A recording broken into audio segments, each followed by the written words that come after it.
तो दोस्तों आगे जो है ना हम केस स्टडी करेंगे बहुत सारी, है ना, जो केपी की विभिन्न मैगज़ीन आती हैं उनसे कुछ जो मैंने सॉल्व किए होंगे कंसल्टेशन के दौरान, वो केस स्टडीज़ को हमें समझना है। तो आज का जो वीडियो है ना वो उसके बेसिक्स पर है।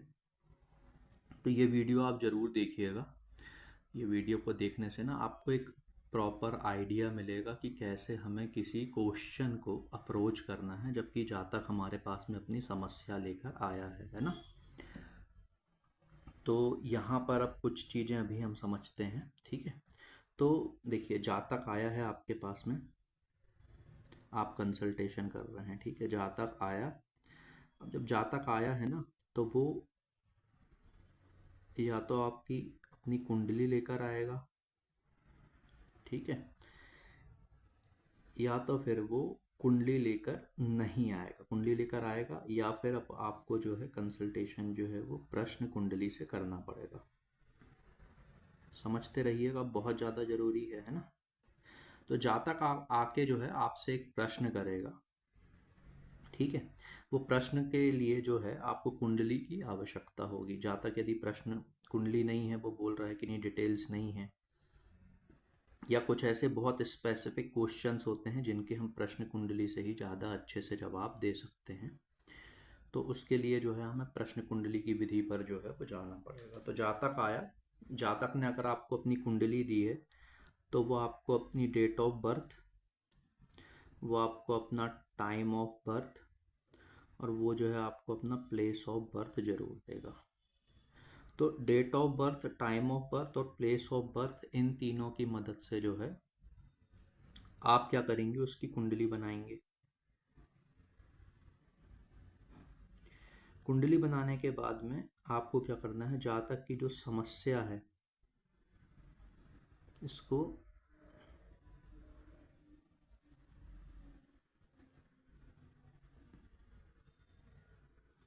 अच्छे से सुनना है एवं समझना है।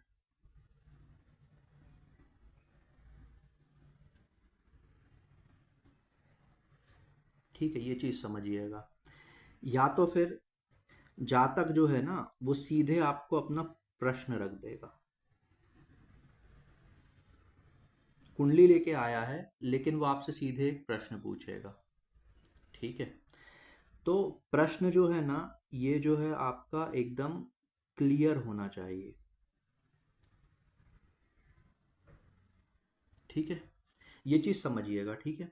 जातक आया, date of birth, time of birth, place of birth उसने आपको दिया, उससे आपने कुंडली बनाई। कुंडली बनाने के लिए date of birth, time of birth और प्लेस ऑफ बर्थ में जो टाइम ऑफ बर्थ है इसके हिसाब से आप क्या करेंगे, केपी का आयनांश चूज करेंगे।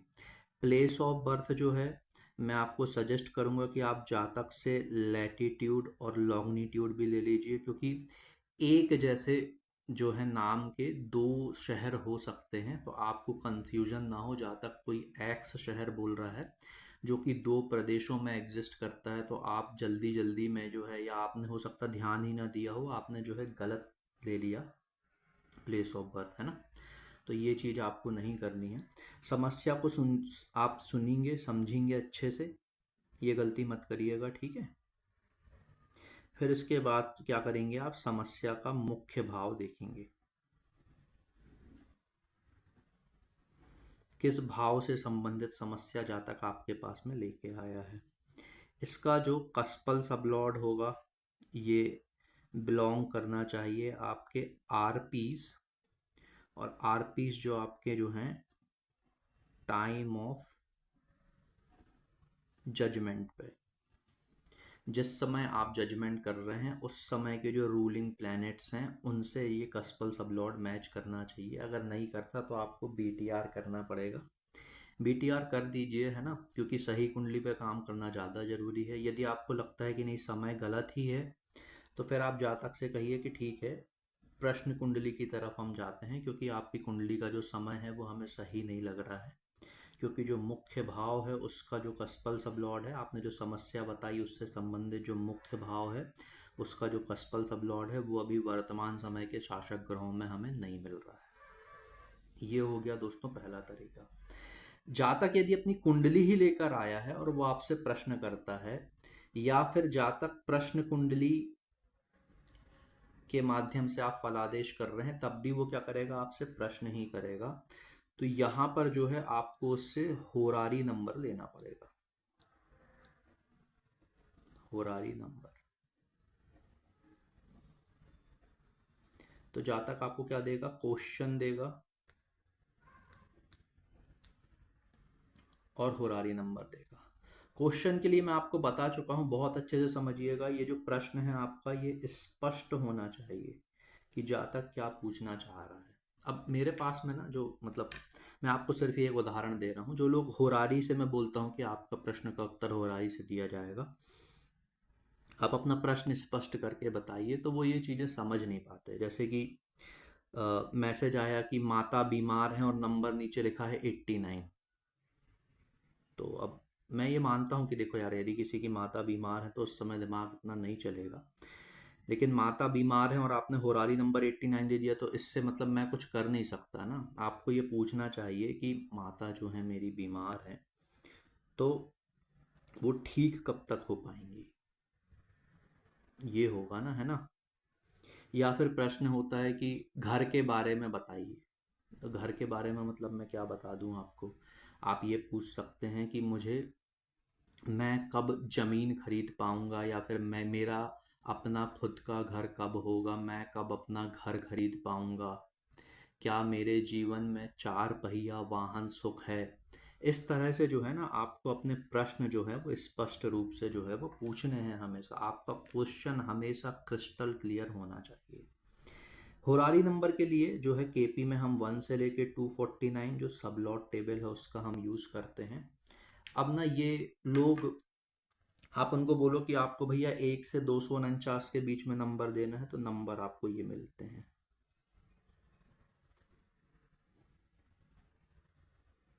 ये मिल जाते। किसी का जन्मदिन जो है वो 23 तारीख को आता है, तो वो 23 दे देता है।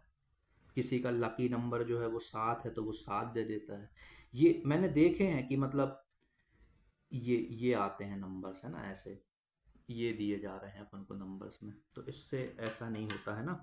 आप जातक से बोलिए, समझिएगा, है ना, कि कोई भी एक पुस्तक ले लें।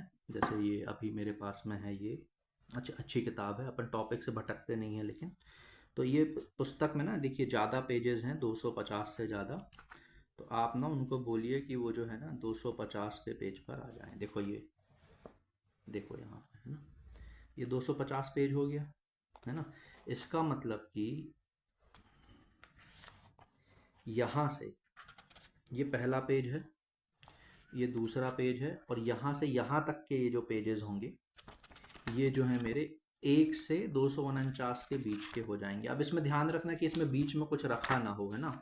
अगर मान लो कि मैं ऐसा कर दूं कि इसके बीच में अगर मैं ये रख दूं, तो जब मैं ये पेजेस खोलूंगा ना, तो ये पॉसिबिलिटी हो सकती है कि यही वाला पेज जो है ये ओपन हो जाए। तो अगर मैं फिर से ऐसे 250 पे जाता हूँ और जब मैं खोलूंगा तो ये देखो, ये ओपन हो गया। तो ऐसा नहीं होना चाहिए, है ना। तो ये ऐसा कुछ भी बीच में ऐसे पेज वगैरह नहीं रहेंगे। आप उनसे बोलिए कि वो जो हैं व्यक्ति अपने पास में कोई भी एक पुस्तक ले लें जिसमें 1 से 250 के बीच में पेजेस हों, और उन्हें ऐसे ऐसे करके एकदम से करें, और फिर अपने मन में सोच लें कि मुझे लेफ़्ट वाला नंबर बोलना है या फिर राइट वाला नंबर बोलना है। अगर वो लेफ़्ट वाला नंबर बोलते हैं तो ये 120 नंबर वो आपको बताएंगे, दिख रहा होगा आपको, ये है ना। और अगर वो राइट वाला नंबर बोलते हैं तो वो 121 बताएंगे। तो इस तरह से जो है स्क्रॉल करते हुए जो है वो आपको बता देंगे। दूसरे बार में मान लीजिए उन्होंने 68 नंबर आपको बताया, ऐसे, है ना, अगर अलग अलग प्रश्न है तो इस तरह से जो है ना हमें होरारी नंबर लेना है ये। अब नहीं तो फिर यही नंबर्स ऐसे आते रहेंगे, ऐसा नहीं है ना। व्यक्ति को स्थिर मन से अपना प्रश्न स्पष्ट रूप से ज्योतिषी के सामने जो है वो प्रस्तुत करना है, और फिर जो है उन्हें एक होरारी नंबर लेना है। यहाँ पर गुरुदेव सहाशने जी क्या कहते हैं कि आप एक बॉक्स बना लीजिए। अगर जातक आपके पास में आता है ना, और उस बॉक्स में ना आप चिट रख लीजिए, मतलब ऐसे कूपन रख लीजिए। कूपन 1 से लेके जो है 249 तक के कूपन, जब वो जातक आया है तो उस डिब्बे को थोड़ा से सफल कर लीजिए आप, या ऐसे कार्ड्स को लेके ऐसे हिला लीजिए प्रॉपर, ताकि वो मिक्स हो जाए। उसके सामने फिर ये बॉक्स रख दीजिए, वो बॉक्स में से जो भी नंबर लेगा वो जो है मतलब नंबर हो जाएगा 1 से लेकर 249 के बीच का। अगर व्यक्ति आपको फ़ोन पे बता रहा है तो फिर आप उनसे कहिए कि आप स्थिर मन से सोचिए अपने प्रश्न के बारे में। आप समस्या में हैं, मैं ये समझता हूँ, अभी आप कंसंट्रेट भी नहीं कर पा रहे होंगे, लेकिन थोड़ी हमारी तरफ से भी सोचिए। आप अपना प्रश्न स्पष्ट बताइए और फिर एक से 249 के बीच का नंबर शांत चित्त से सोचकर बता दीजिए। मैं ये मानता हूँ कि जब व्यक्ति आपको फ़ोन करेगा ना, तो वो इतनी ज़्यादा हड़बड़ी में होगा या फिर इतनी कष्ट में होगा कि ये सब चीज़ें बात करना सही नहीं लगता, ठीक है, लेकिन क्या करें यार, मतलब है ना, अपन इसके बिना कर नहीं सकते चीज़ें। तो ये चीज़ें होंगी। 1 से 249 का मैंने अभी आपको बता दिया कैसे आपको करना है। फिर अब आप क्या करेंगे, फिर आप ये चीज़ें होने के बाद में, या तो आप यहाँ पर आपको आरपीज में मिलेगा, जब ये मिल जाता है कस्पल सबलॉर्ड यदि आरपीज में है, तो अब आप क्या करेंगे, अब आपको इस प्रश्न को जो है सॉल्व करना है। जब ये हो गया तब आपको क्या करना है 1 से 249 का, तब आप क्या करेंगे, हॉरोस्कोप बनाएंगे। हॉरोस्कोप जो है आपने बनाया, और इसके बाद में फिर जो है हमें एक ही चीज करनी है, सॉल्व करना है, आगे प्रोसीड करना है। ये इतनी चीजें जो मतलब मैंने ये बेसिक बताई, ये बहुत ज़्यादा ज़रूरी है ना, ठीक। अब इसके बाद में ना मैं अब आपको आगे कुछ और चीज़ें बताता हूँ, वो चीज़ें भी जो हैं वो समझना ज़रूरी है प्रश्न को अप्रोच करते समय। तो इसी वाले पेज को अपन जो है उल्टा करके लगा लेते हैं यहाँ पे। अच्छा, माइक खरीद लिया है अपन ने, है ना, अभी जो वीडियो बना है ये माइक में बना है। तो अब वो जो आप लोग लिखते थे ना कि आवाज़ कम आ रही है, वो चीज़ें अभी नहीं होंगी, धीरे धीरे और सेटअप थोड़ा बिल्टअप करेंगे। इसके बाद में प्रश्न भाव किसी भी कुंडली में, है ना, प्रश्न का मुख्य भाव,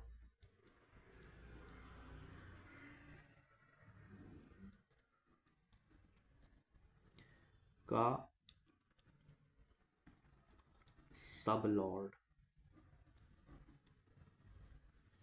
प्रश्न का जो मुख्य भाव है उसका सब लॉर्ड, या प्रश्न के मुख्य भाव का सब लॉर्ड। तो ये जन्म कुंडली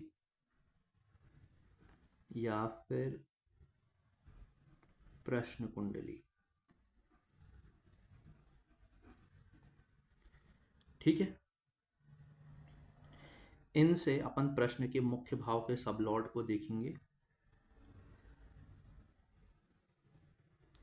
सब लॉर्ड प्लैनेट जो है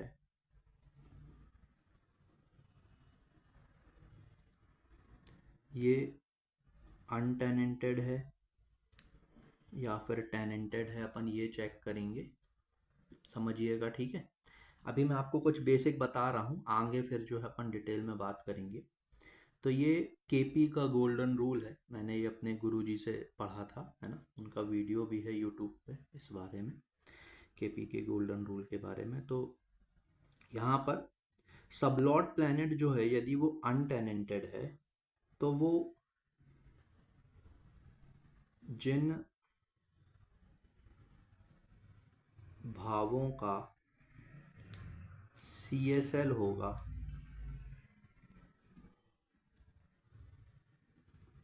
उनके भी फल देगा, यदि वो अनटेनेंटेड है तो। मान लीजिए जातक ने विवाह से संबंधित प्रश्न किया, समझते जाइएगा ये थोड़ा सा, है ना। विवाह का प्रश्न किया तो अपन ने क्या किए, सेवंथ कस्पल सब लॉर्ड को देखे। सेवंथ कस्पल सब लॉर्ड जो है मान लीजिए कि ये वीनस मतलब कि शुक्र है, और ये जो है अनटेनेंटेड है। और जो वीनस है ये 2 का दूसरे भाव का कस्पल सब लॉर्ड है, ये 5th हाउस का कस्पल सब लॉर्ड है, 7th हाउस का कस्पल सब लॉर्ड है, ठीक है। इसके बाद में फिर मान लीजिए, है ना, ऐसे समझने के लिए कि ये जो है मेरा ये 12th हाउस का भी कस्पल सब लॉर्ड है, एक उदाहरण के लिए बता रहा हूँ। तो जो वीनस है इसकी स्क्रिप्ट जो कुछ भी हो, लेकिन वीनस चूंकि अनटेनेंटेड है तो ये दूसरे भाव के, पांचवें भाव के, सातवें भाव के और फिर 12वें भाव के फल तो आपको देगा ही, वीनस की स्क्रिप्ट अब जो कुछ भी हो, है ना। तो अब अपन क्या करेंगे, कस्पल सब लॉर्ड जो प्लेनेट है उसको अपन ले लेंगे, और ये जो कस्पल सब लॉर्ड है इसका स्टार लॉर्ड प्लेनेट या फिर इसका जो नक्षत्र लॉर्ड प्लेनेट है इनको भी अपन ले लेंगे ग्रह। ठीक है, ग्रह मतलब कि उप नक्षत्र स्वामी ग्रह, और फिर जो है उसका नक्षत्र स्वामी ग्रह।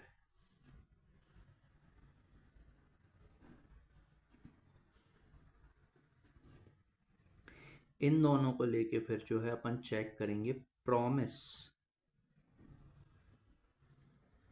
प्रॉमिस किसका, जातक ने जो प्रश्न किया है आपसे। जातक यदि प्रॉपर्टी का पूछ रहा है तो अपन फोर्थ कस्पल सब लॉर्ड के थ्रू प्रॉपर्टी का प्रॉमिस देखेंगे।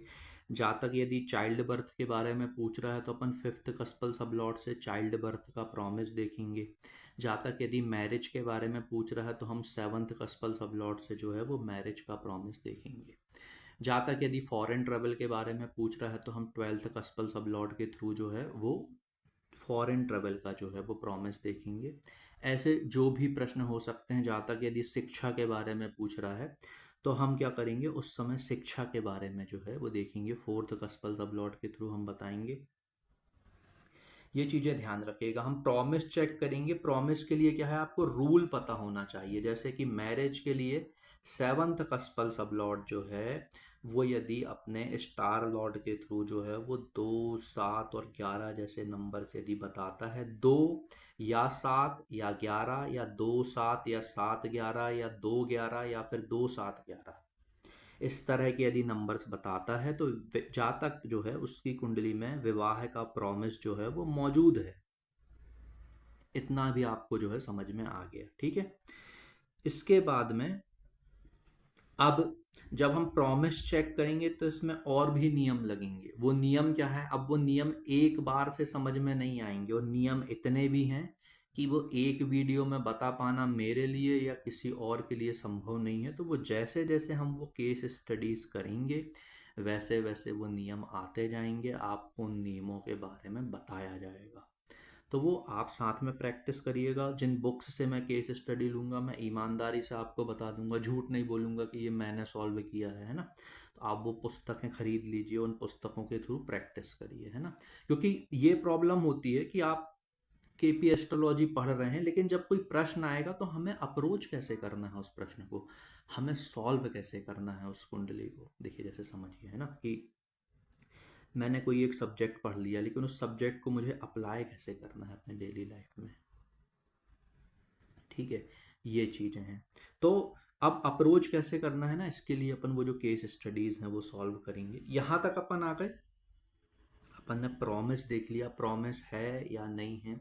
ये नियम जो है ना ये धीरे धीरे आएंगे, ऐसे मतलब कि मैं, देखो लगभग समझो ना कि एक भाव से जो है, एक भाव जो है अपना, इस भाव से अपन लगभग 40 से 50 प्रकार की चीज़ें देख सकते हैं केपी में।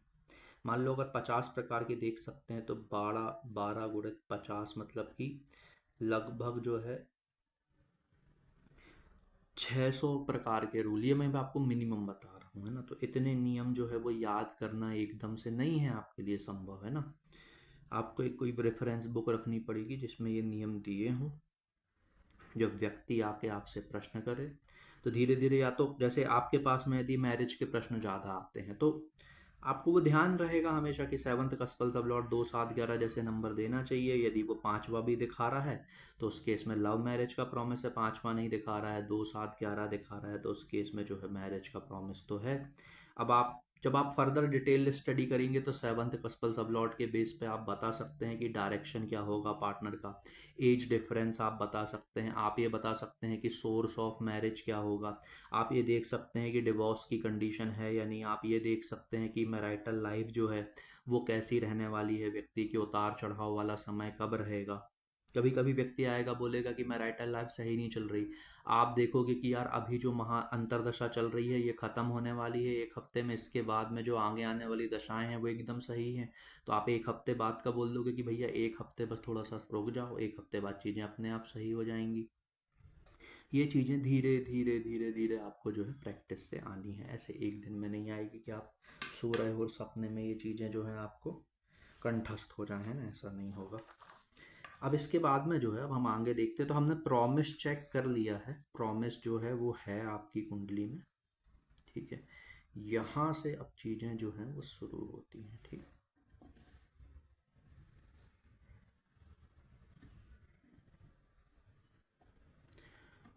तो हमने क्या किया दोस्तों, समझना है ना, हमने मुख्य भाव लिया,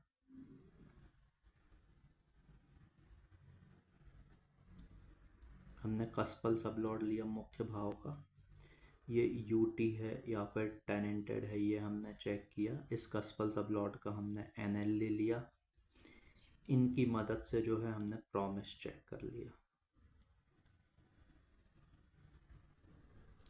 इनकी मदद से हमने क्या कर लिया, प्रॉमिस चेक कर लिया। अब इसके बाद में जब प्रॉमिस हमें मिल गया, प्रॉमिस मिलेगा है ना, बहुत ऐसे कोई भी केस है तो अपन को सीधे डिनाई नहीं करना कि व्यक्ति आया चाइल्ड बर्थ के लिए, तो अपन ने सीधे देखा प्रॉमिस, है ना, अपन को ये अनटेनेंटेड गोल्डन रूल वगैरह लगाने पड़ेंगे, और भी नियम होते हैं, धीरे धीरे अपन समझेंगे, सीधे मना नहीं कर देना है। वैसे हमेशा मतलब मोस्ट ऑफ द टाइम पे आपको प्रॉमिस जो है वो मिलेगा। इसके बाद में अपन क्या करेंगे, जो प्रश्न है समझना, प्रश्न के मुख्य भाव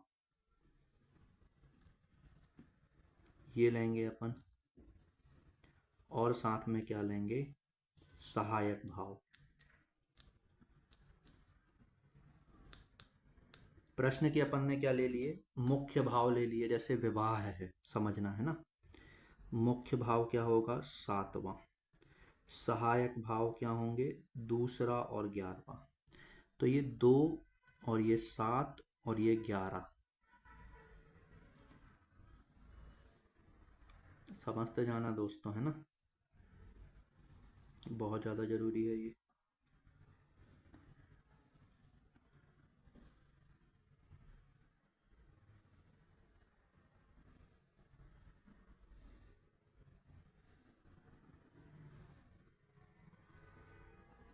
तो इनके हम या तो ये दोनों और ये दोनों, इनकी मदद से जो है हम 4 फोल्ड सिग्निफिकेटर्स ले लेंगे, ये वीडियो है मेरा डिटेल में, या फिर जो है वो हम 6 फोल्ड सिग्निफिकेटर्स ले लेंगे, ठीक है। भाव कारक तत्व कैसे, या तो 4 फोल्ड वाले जो कि मैंने आपको बताया था, L1 L2 L3 और फिर ये L4, या फिर आप ये पूरे 6 फोल्ड सिग्निफिकेटर्स लेंगे, वीडियो जो है मैं डिस्क्रिप्शन में डाल दूंगा, यहाँ पे देख लेना वो, है ना। तो या तो आप 4 फोल्ड या तो फिर आप 6 फोल्ड सिग्निफिकेटर्स लेंगे, तो आपको दूसरे भाव के जो सूचक ग्रह हैं वो मिल जाएंगे, 7वें भाव के मिल जाएंगे, 11वें भाव के मिल जाएंगे। भाव कारक तत्व है ना, भाव को कौन से ग्रह प्रदर्शित कर रहे हैं, भाव को कौन से ग्रह प्रदर्शित कर रहे हैं। तो यहां से आपको क्या होगा, कुछ ग्रह मिलेंगे, मान लो कि आपको A B C D और E, ये आपको क्या मिलते हैं, प्लैनेट मिल जाते हैं यहाँ से, जो आप पूरे जब आप प्लैनेट्स को लेते हो तो वो आपको ये मिल जाते हैं। फिर इसके बाद में टाइम ऑफ जजमेंट, आप पहले ही अपन चेक कर लिए थे ना, है ना, उस टाइम पे, नहीं तो जब आपने ये कुंडली बनाई है सॉफ्टवेयर में, उसी समय के जो रूलिंग प्लैनेट्स हैं, ठीक है, वो आप टाइम ऑफ जजमेंट के जो हैं वो RPs लेंगे। अब देखो दोस्तों, अलग अलग लोग अलग अलग तरीके से करते हैं, कुछ लोग 4 रूलिंग प्लैनेट लेते हैं, कुछ लोग 5 लेते हैं, कुछ लोग जो है वो 7 लेते हैं, तो अपन देखते रहेंगे, 4 और 5 वाले अपन करेंगे, लेकिन आजकल 7 भी प्रचलन में है, लोग यूज़ करते हैं, 7 कैसे होते कैसे निकलते वो मैं बताऊंगा, ठीक है। तो अपन क्या करेंगे कि ये ग्रह मिले हैं अपन को, और यहाँ से क्या है, टाइम ऑफ जजमेंट में जब अपन RPs लेंगे, तो मान लो अपन को RPs मिलते हैं A B C D ई और फिर ये एफ। तो ये जो है मेरे पास में समझते जाना है ना, ए बी सी डी ई, ये ग्रहों के नाम है। ये सूर्य हो सकता है, ये मंगल हो सकता है, ये गुरु हो सकता है, ये शनि हो सकता है, ये राहु हो सकता है। और जो आरपीज में मिले हैं ए बी सी डी और ई और ये एफ है ना, इनके बीच में हमें कॉमन प्लैनेट्स निकालने पड़ेंगे। अब देखो ऐसा बहुत रेयर होगा कि इनके बीच में एक दो ही कॉमन मिले, ऐसा नहीं होता, क्योंकि यहाँ से आपको जब आप 4 फोल्ड या जब आप सहूलियत के लिए 6 फोल्ड सिग्निफिकेटर्स लोगे तो आपको बहुत ग्रह मिलेंगे, कभी तो कभी 9 के 9 ग्रह मिल जाएंगे। तो उनमें फिल्टर करने के लिए फिर हम रूलिंग प्लैनेट की मदद लेंगे, तो हमें जो है फिर कॉमन प्लैनेट्स मिलेंगे। अब वो जो कॉमन प्लैनेट्स हैं, ठीक है, देखो रूलिंग प्लैनेट में हमें जो मिले A B C D E F, तो हमें ये भी है ना कि ए जो है वो सबसे ज़्यादा पावरफुल है, उससे कम पावरफुल बी है, फिर सी है, फिर डी है, फिर ई है, और फिर ये जो है वो एफ है। मैंने आपको बताया था एलएसआरडी में वरीयता का क्रम भी होता है, प्रायोरिटी भी होती है। तो इनके बीच में जो कॉमन प्लैनेट मिले हैं, मान लीजिए थोड़ी देर के लिए है ना, कि वो ना हमें बी मिला है, सी मिला है, डी मिला है और जो एफ मिला है। तो जो कॉमन प्लैनेट्स हैं इन दोनों में वो है बी सी डी और फिर एफ है ना। तो इससे संबंधित जो है बी सी डी और एफ से संबंधित जो आपकी महादशा होगी, अंतरदशा होगी, प्रत्यंतर दशा होगी, सूक्ष्म दशा होगी, इसमें जो है जातक का काम जो है वो हो जाएगा। ये केपी का ना मैं आपको क्या है बहुत सिंपल तरीका बता रहा हूँ, अभी अपन ने कॉम्प्लेक्स नहीं किया है चीज़ों को, अभी अपन ने और नियमों के बारे में बात नहीं किया है जिनकी अपन मदद लेते हैं सूक्ष्म काल निर्णय करने के लिए।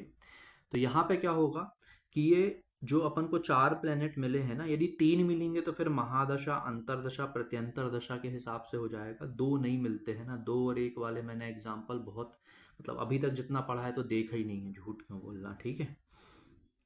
तो ये जो कॉमन प्लैनेट्स मिले, ये सिग्निफिकेटर्स, हाउस सिग्निफिकेटर्स और रूलिंग प्लैनेट के बीच में जो कॉमन प्लैनेट्स आए हैं, इन कॉमन प्लैनेट्स की वर्तमान में जो दशा, अंतरदशा, प्रत्यंतर दशा चल रही है उसके हिसाब से हम देखेंगे। अब देखो जैसे कि समझना है ना, यहाँ पे थोड़ा सा अपन को समझने की जरूरत है कि अभी जो महादशा है वो गुरु की चल रही है। गुरु में मान लो समझने के लिए है ना कि अभी शनि की अंतरदशा चल रही है। शनि अपन को समझ में आया कि यार शनि तो इसमें नहीं है, तो मतलब कि गुरु की महादशा में शनि की अंतरदशा में काम नहीं होगा। शनि के बाद में फिर बुध आएगा। बुध जो है मान लो कि अपन को वो मिलता है, बुध जो है अपन को यहाँ पर ए बी सी डी और एफ में मिल रहा है, मतलब कि गुरु की अंतरदशा में, गुरु की महादशा में बुध की अंतरदशा में जो है वो काम हो जाएगा। अब बुध की अंतरदशा अपन ने गुरु और बुध को ले लिया, मतलब मान लो कि अपन ने ये प्लेनेट ले लिया और ये प्लेनेट ले लिया। अब बचे अपने पास में ये जो गुरु है मेरा, ये सी प्लेनेट था, और ये जो बुध है मेरा ये डी प्लेनेट था, है ना। समझते जाना, ये समझना है ना अभी अच्छे से, ठीक। देखो यहाँ पे जैसे कि मैंने बोला कि ये ऊपर कर दे रहा हूँ, बी सी डी और फिर ये एफ, ये 4 प्लेनेट जो है ना ये मुझे मिले हैं। इसके बाद में फिर क्या हुआ है थोड़ा सा अपन जरा समझते हैं। वहां पे मैंने इसलिए हटा दिया क्योंकि ना ये जो है यहाँ पे जगह नहीं बच रही थी, है ना, पढ़ाते पढ़ाते ऐसा ध्यान नहीं रहता। तो बी सी डी और एफ की मदद से अपन को क्या करना है, महादशा, अंतरदशा, प्रत्यंतर दशा और फिर जो सूक्ष्म दशा है ये जो है अपन को जो है अभी चूज करनी है, ठीक है। अब समझिएगा कि अभी जो महादशा चल रही है वो गुरु की चल रही है, और गुरु जो है मेरा वो रूलिंग प्लेनेट में है, तो गुरु के में काम हो जाएगा। मतलब मान लीजिए कि ये जो मेरा प्लेनेट है ये गुरु है, समझते जाइएगा, ठीक है। गुरु में अभी जो है वो शनि की मेरी जो है वो अंतरदशा चल रही है, और शनि जो है मेरा वो रूलिंग प्लेनेट में नहीं है।